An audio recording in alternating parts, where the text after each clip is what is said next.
Welcome back to Old School Sports and our Out of the Park Baseball 25 series, Can We Save the Oakland A's? And we have made it to the start of the 2032 preseason. It's been an offseason where we've made several important trades, and I think this team is better than it was at the end of last year. But we still have not made a big splash in the free agent market. We've been going back and forth over the last month plus with a couple of top targets, but we've been unable to get anyone to sign officially on the dotted line, although we have felt close at times. Before we get into the big decision that we have to make, we did have close to $1 million in additional international amateur free agency money available. We spent $1.25 million on Rogelio Contreras, who was the second player that we had signed, some positive personality traits, and looks like he could be a slugging third baseman with a pretty good arm if he fully develops. The primary acquisition we made was the first signing that anybody made in the entire IAFA period, and that was the starting pitching prospect, Jesus Saldana. Has a potential 3 to 5 pitch arsenal if everything goes well. 17 years old, throws in the low to mid 90s, ground ball tendencies, a good leader, and if he reaches his full potential, will be well above average in stuff, movement, and control. Stuff in his movement already pretty solid. His control has a lot of work, but as I said, he's only 17 years old, so I think he's a pretty interesting prospect as well. And we have subsequently made offers to 3 other less expensive international amateur free agents. Second pitcher in Juan Aceves, a pure reliever, 2 pitches, fastball, curveball. We think his stuff could be outstanding. His movement and control, likely nothing special. And we think, especially with his extreme fly ball tendencies, in his likelihood that he's going to have a tough time avoiding giving up the gopher ball, that he may have some issues, but he's still a 16-year-old who throws in the mid 90s.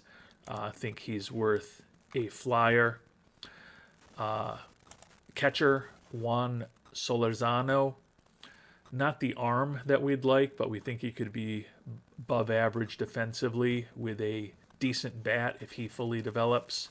So we'll take a flyer on Mr. Reliable there. And then the final guy that we've made an offer to is a center fielder, Luis Medina. Looks like he could have a respectable bat and potentially be a useful right-handed hitting corner outfielder if he fully develops. Do like the high adaptability and work ethic. Don't think he's going to be a star even if he fully develops, but he could be a useful 4th outfielder type perhaps.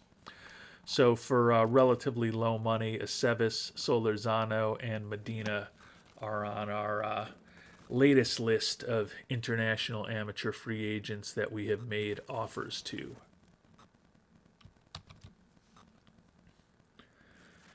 But as we sit here at the start of free agency, the big decision is what to do with the free agent money that we have been saving up all off season and trying to invest, in my mind, fairly aggressively over the past month and a half, but we have not had any luck yet. We've made 2 offers to the Japanese import Shoji Bame, also known as the Professor, coming over as a 28-year-old. And both times he's told us that he's liked the offer initially and he was close to signing with us, allegedly. And on both occasions he's ultimately come back and said he wants more money. At this point, to bring him on board, he's looking for 5 years at $27.8 million a year. Says that there's other teams interested in his services. As I mentioned, he's come back looking for money, more money in both of the free agent offers that we've made him previously. and he's also high financial ambition. So there have been some suggestions to try to get him on a 2 or 3 year contract, given that he's so focused on money, given that there are other teams in the bidding for him, allegedly, and given that we've not had any luck actually securing him with the 2 previous offers that we've made to him. I don't think going on a 3-year deal is realistic if we really want to sign him. And I also don't think putting in some team options is realistic if we really want to sign him. I think with his focus on money and with the fact that we might be in a bidding war, if we're going to try to bring the professor on board, we're pretty much going to have to offer him a 5-year contract at about the money that he's looking for and hope for the best. And there are many reasons to still consider doing this. He has by far the best bat available on the free agent market, although it is not a proven bat in the major leagues. He is a solid defensive infielder, really like his range. His error, arm, and turn 2 ratings are adequate, nothing exciting. But there's things not to like about him as well. He's not that fast. He's got some negative personality traits. And broadly, his personality type is selfish. So although he is clearly the best potential and best overall player available on the market, and he was one of the top handful of players available a couple of months ago when free agency opened, he's certainly not a perfect option with the amount of money he's looking for, the selfish personality, and the fact that it's conceivable that he's just using us to get more money from another team, and he's not really all that interested in signing with us. That said, as I talked about, he's clearly the best hitter available, the best right-handed hitter available, and a right-handed bat is something that we wanted to add this offseason. Our second option along that front is reuniting with Royce Lewis, who we rented last year after trading with Seattle to pick up Lewis. He had an excellent run with us, hitting .311 with a 139 WRC plus, a 2.1 WAR for us in just 70 games played. He is a right-handed hitter, and he does have a good, solid major league bat with a career 111 WRC plus, a solid, respectable glove, a little less range than Bame, but a better error rating and a better arm. He's also got a better personality, and he's better on the base paths. But he's older. He's going to be turning 33 next year. And we had recently, after the second time we made an offer to Bame and he came back to us looking for more money, decided to pivot to Lewis, offered him $71 million over 4 years, and he has now come back saying he's looking for about $74 million over 4 years. Similar to what we talked about with Bame, I don't think we have the opportunity to realistically shorten this contract or put in a lot of team options if we want to bring him on board. There's other teams interested. He's already come back to us looking for more money. So I think it's going to be a situation where if we want to bring either of these guys on board, we're not going to be able to necessarily do it at the terms that we'd really like to, because clearly we'd want team options, particularly in some of those out years where there might be relatively big numbers. But if we also want to actually sign either of these players, I think we're going to have to come pretty close to giving them what they want. And there have been a number of opinions from viewers over the past few episodes on what we should do. Strong arguments on a lot of fronts. Some have also suggested don't sign Lewis, don't sign Bame, don't sign Austin Riley, save the money and pick up somebody in a trade during the season. I get the point in concept, but taking a look at the trade market, which we've done a lot of offline over the past week or so in real time at this point, and over the past several episodes, there's not a lot of realistic options that are going to be difference makers, and even saving the free agent money that we have available to bring on guys who could be borderline difference makers, we're going to be having to give up some pretty significant players to do that. So I get the point of saving the money, but the benefit of the free agent market is that we don't have to give up any resources to bring on a player who can help us. So I'm going to try to spend most of this money that we've been saving up now. And see, we're still last in the league in budget, still last in player payroll, although clearly if we add the likes of a Bame or a Royce Lewis, that will likely move us past a couple of teams in terms of our payroll as we get ready for the 2032 season. I'd like to be in a position where we'll have some money available to take on contracts as we get closer to the trade deadline this year, and hopefully fill some holes on our team that we either haven't identified, weren't able to address as aggressively as we would have liked this offseason, or develop over the next 6 months due to injuries.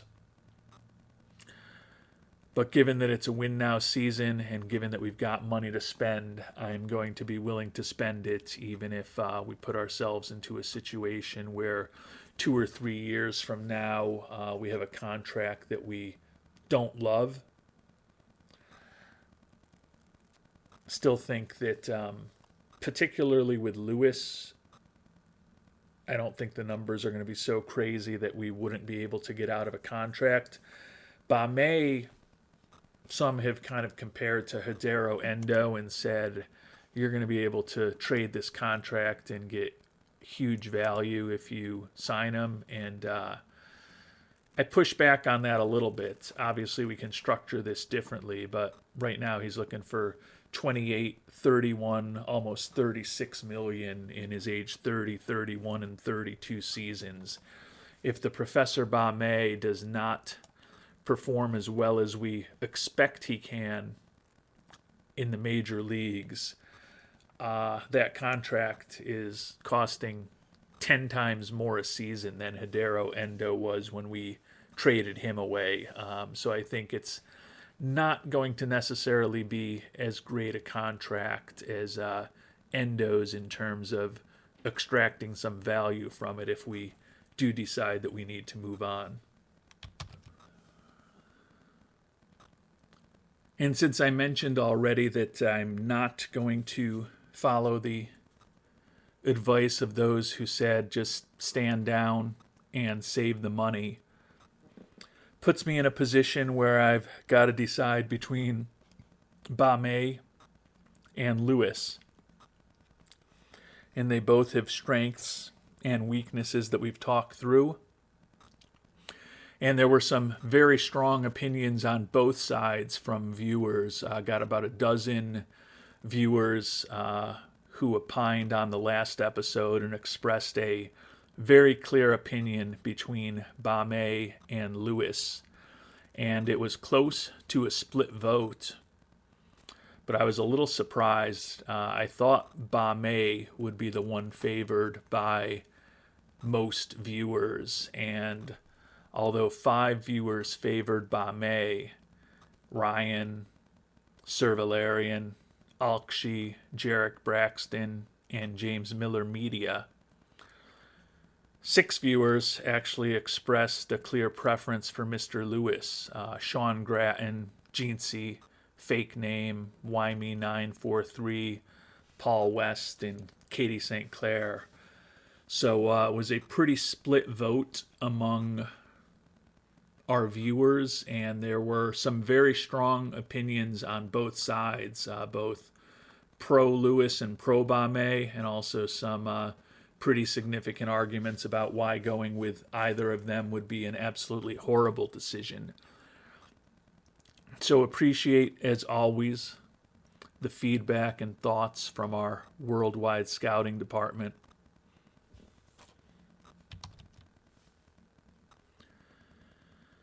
And I made a decision on which way we are going to go. And we are going to make an offer to Royce Lewis. We're moving on from Bame. I think the numbers that he is looking for are potentially crippling for Oakland if we have to sign him for 5 years and he's not what we think he can become. That negative personality also bothers me. And in my heart of hearts, I think he doesn't really want to sign with Oakland. And I think he's just using us to help get more money from another team. But I do think if we re-engage with Mr. Bame, that there's a chance that he strings us along for another week or two, ends up signing with somebody else, and Lewis is off the market by the time we re-engage. Lewis, I don't love giving him 4 years, particularly given the fact that it's going to be at decent money for the A's and is going to be heading well into his mid-30s by the time the contract's over. That said, it's still going to be in the neighborhood of $10 million a year less than we would be offering to Bame. He's a proven major leaguer. He played excellent for us in Oakland last year, and he's got positive personality traits. We also envision him potentially likely playing left field for us, although certainly he has the skill to fill in the infield if we need, and he's a little better as a potential corner outfielder than Bame is. Now, some of you are going to be saying, you're not really making the team any better since you had him last year and you're just bringing him back. You're basically spending a lot more money to tread water. And I get that argument, but what I would say in return is, although we're probably going to be paying fair value for Lewis, a big part of our offseason was signing Kevin Stubblefield to a long-term extension, even though he hasn't played in the majors yet. And that's a right-handed bat we're going to have in our lineup that we think can be pretty productive that we didn't have before. We also signed Jake Ortega to an extension, and he was only up for 21 games at the end of last year. Switch hitter who we think could help us offensively. And we also made a trade for the left-handed hitting outfielder Bobby Cabral, who we think could bring a special level of home run power to our team. So although Lewis is just kind of holding serve on what we had, at least as far as the second half of last season, we haven't really lost any significant pieces of our offense. And bringing back Lewis, in addition to the additions of Ortega, Cabral, and Stubblefield, as well as a new backup catcher in Max Kaufer, and also the trade we made to get Jefferson Rojas into the mix. I think conceivably, even though right now we're only looking to bring Lewis back, we still have, through less costly signings of young players and a couple of trades, still put ourselves in a position where if we do bring Lewis back, although we're missing out on the best potential bat in Bame, I'd still argue that our offense should be better than it was last year. So Lewis, as I noted, looking for $18.6 million over 4 years, just a flat amount each of those seasons. I'm going to try to offer him just a touch less, but as I said, I'm not going to get too creative with these offers because I think if I get too creative, players might just go and play somewhere else. And Lewis said he was looking for 18.6 million over 4 years. We're giving him 18.5 million as an average. We are going to at least try to push our luck and see if he's willing to consider a team option in that 4th season. I tend to think he might not. I feel like we've previously tried offering him a team option and he said, no thank you. Well, he says right now he's at least willing to think about it. So we've got an offer, 4 years, 74 million out to Royce Lewis. 3 guaranteed. The 4th is an option. And we'll start moving forward and find out what Lewis has to say, as well as what the international amateur free agents that we've made offers to have to say in the coming days. And Royce Lewis says that the offers caught his interest, wishes us the best of luck, but it sounds like he does favor us right now. And Bame has signed with Los Angeles, so I don't know that we were going to be able to compete with the Dodgers as far as the money. It'll be interesting to see what he ended up signing for. I guess if we had made him an offer yesterday, maybe that would have delayed the signing, but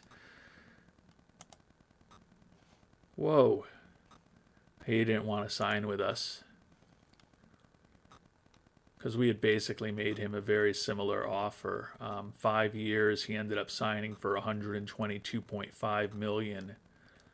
So that's an average of 24.5 million a year.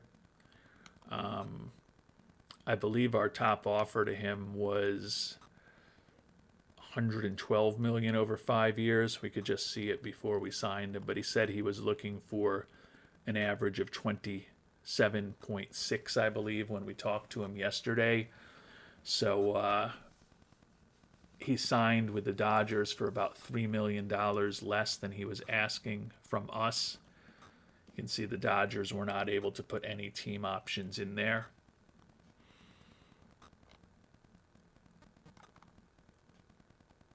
He'll be making over $30 million by the end of the contract. I don't think he really wanted to play with us. So Bame is officially off the market, and I don't want to say we are beholden to Royce Lewis, but certainly hoping he'll sign with us at this point. Supposedly Cincinnati and Boston also in the mix, and when we were talking with Lewis, I think he said he had an offer from New York as well. So no guarantees that he's going to end up with us, and no guarantees that he's not going to come back to us asking for more money shortly as well. And Royce Lewis has come back, says he's looking for more money. Whew. Definitely big money. Says he wants 4 years and almost $22 million a season. And he says that Los Angeles has submitted the best offer to him. I wonder if that's the Dodgers also or the Angels. Unclear from here.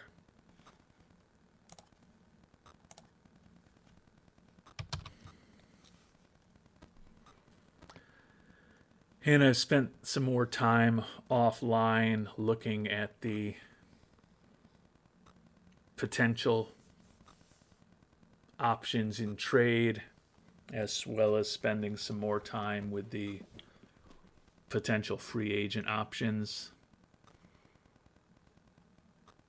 And I think we're going to make one more try at Lewis. I feel like he's kind of using us a bit. Even though he was with us last year, it says it's going to be extremely hard to sign him. And I think he's asking us for more money than he's asking for other teams.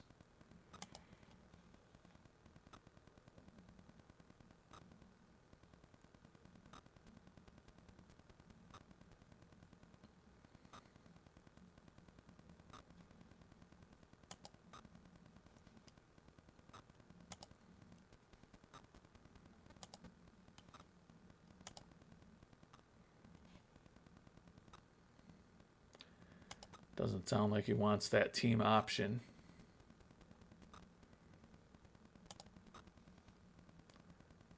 And I'm not even putting the team option in there. That's what he's claiming that he wants.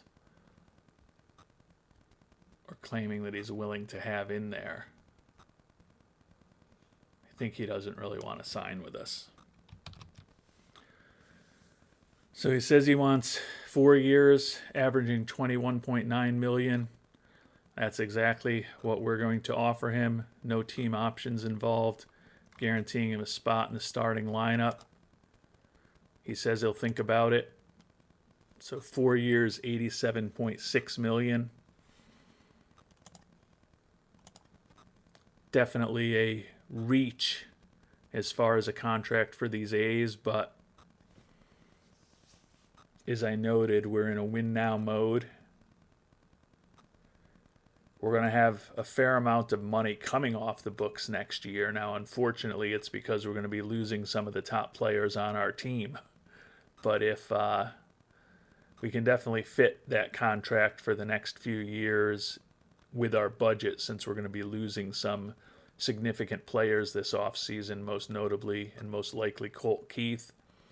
But I think if Lewis has a decent year for us, I also think that that contract is probably tradable, albeit not necessarily incredibly valuable for us as an asset. But I think unless he completely falls apart or suffers some major injuries, I feel like we can probably get out of the contract after this season if we need to, without realizing massive pain like having to attach 2 or 3 of the top prospects in our organization to the contract to get it off our books.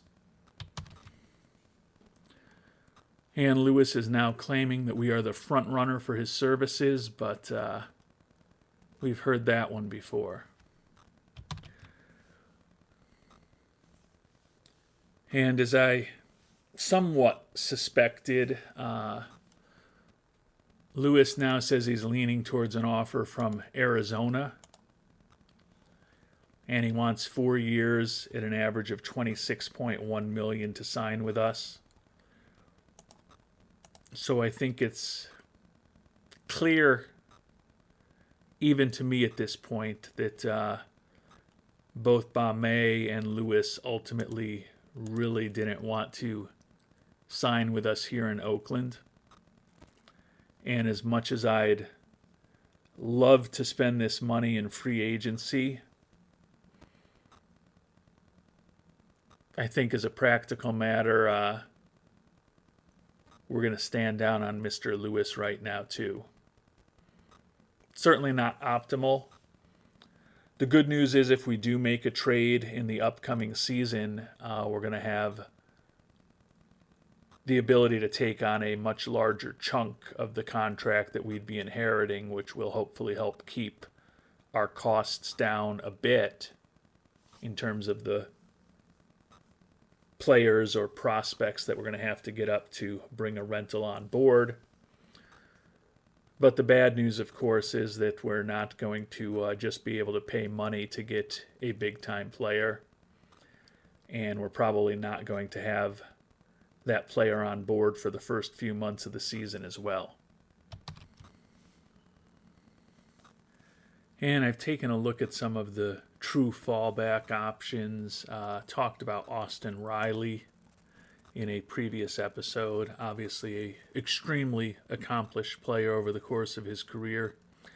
He is a right-handed hitter who does have some power, good personality, but as we talked about previously, as he's gotten into his 30s, his production has definitely declined from a 128 WRC plus to 105 to 94 last season. It's hard to imagine a significant improvement going forward. And although his contract demand is down to $7.5 million, which is getting more reasonable and certainly manageable for us, he still claims that he's looking for a $4 million deal right now.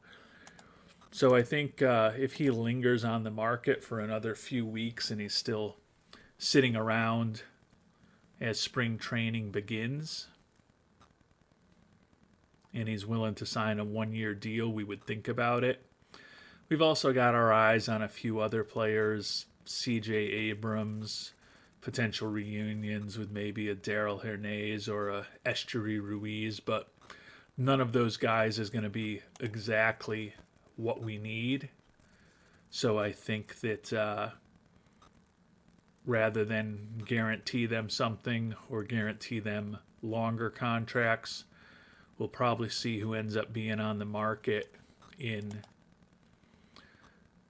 still close to a month from now, on the 26th of February, when spring training begins, and still will look to add some help, but I'm not going to desperately throw money at this point at a player who I don't think is a true difference maker for what we need. Pitching wise, I feel like we're in pretty good shape with the trades that we've made this offseason already. Most notably, bringing on Mr. Teeples and Mr. Nardi via trade. But if there's some decent value out there in a month or so, I'll take a look at it. But right now, and as always, I can show you this rather than telling you this, I don't see there being any massive difference-making prospects among the pitchers. Have made offers to a few of the guys who are now looking for only minor league deals. If an Aaron Savale or a Woo Suk Go or even a Tyler Glass now, despite his outspoken personality, if any of those guys got into a situation where they were willing to accept a minor league deal, or perhaps even in a few weeks just accept less money than they're looking for right now, would certainly consider bringing guys like that into camp. But at this point, we're going to be patient and we hope thoughtful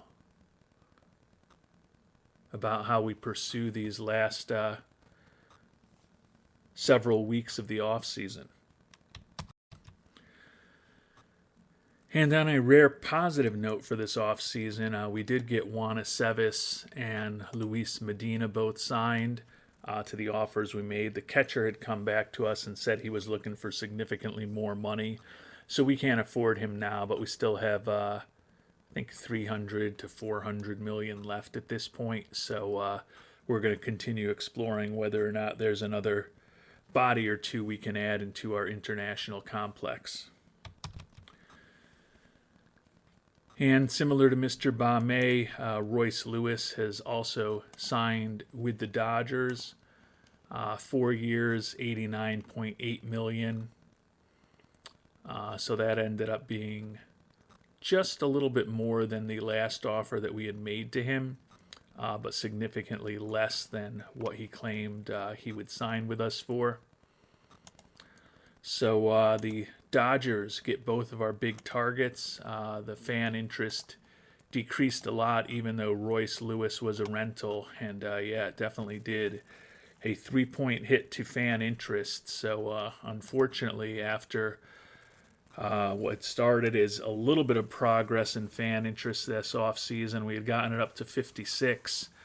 We've now lost 5 points with a string of departures, and our fan interest is actually lower than it was at the beginning of this offseason, despite having made the ALCS in 2 of the last 3 years. So it's definitely been a struggle to keep fan interest sound in Oakland.